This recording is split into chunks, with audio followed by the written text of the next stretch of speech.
Challenging. Painstaking. Fantastic. Eye-opening. Beautiful. Extraordinary. Amazing. Challenging.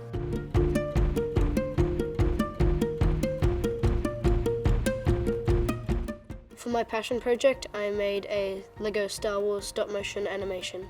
I made a fiberglass surfboard with a swallowtail design. I made an image of a tiger out of marquetry. I decided to build a Bluetooth speaker. I made a quilt for a child in an orphanage. I decided to do astrophotography. I made a hanging chair. I designed and made a Cinderella ball gown.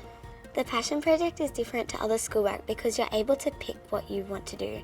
Because you usually get different questions that you have to answer, but this you have to answer your own questions. You get to know all the major details about yourself, what I can do, what limitations I have, and how I get past them. The hardest thing about doing my passion project was probably when the camera was nudged and I had to reshoot an entire scene because my recording studio was in my dad's office at home and he would accidentally bump it, so. At the beginning, all my pieces snapped when I cut them out. And so I thought, I might have to change projects, it's too hard. My magnetic screws, they were in the wrong place, so the speakers couldn't fit.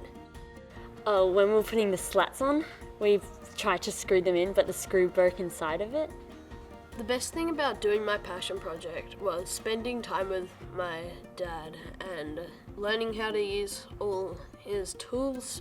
The best thing about doing my passion project was seeing it all to come together. Yeah, making it for someone else and hoping that they would love it.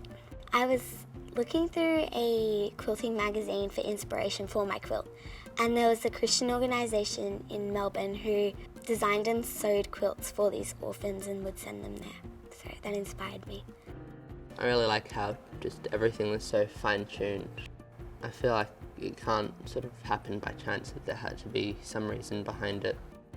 Doing a passion project has taught me to be very patient with things I do, and sometimes it may not always go to plan, but it's taught me to keep persevering. Doing the passion project has taught me how to use the sewing machine better and how to read a pattern. Doing the passion project has taught me how to use certain tools. I could actually edit all these green screen effects that I was just looking at all these YouTube tutorials and I'm just like, I can never be able to do this, but I eventually pulled it off. The passion project has taught me a lot about time management and how I need to allow myself more time for any mistakes or bumpy errors. The best thing was probably when the book came, and then when I opened it up, it was pretty amazing. I felt quite proud because I felt like I'd achieved something that I hadn't really done before. My own photos in a book. When I finished my passion project, I felt relieved and I felt like I could accomplish anything because I had just finished this amazing dress. The very first time that it played, we were all very nervous. Yeah, we plugged it in. Sure enough, it worked, and whole family was there. Everyone was super excited about it. When I finished my passion project, I felt relieved and happy that I accomplished something, and I wanted the child who received this quilt to feel like as happy as I did when I was making it for them.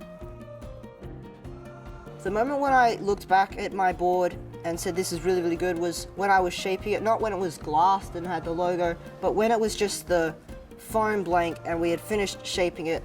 I got a video of it and I looked at it and I thought, this is what I'm going to be proud of in the years to come. When I finished the project, when all my family was there, my granddad, my nana, my mum, my dad and my sisters, and we just stood back and looked at it and we were just really happy with the result. It was a good feeling because I'd finally finished it and it looked good. I feel pretty proud that I made it. You can find places in yourself that you never thought you could find, and you never thought you could be that creative, you never thought you could be that skilled, and you get to see how it turns out on top. If you don't get out and do something, then your goals won't be reached, your dreams will just become memories of the past. But if you get out there and do it, then you have a chance to show yourself who you really are and do something that you're going to be proud of. I love how I completely designed it. Now I feel like I can accomplish a lot more knowing that just if you put your mind to something, you can do it.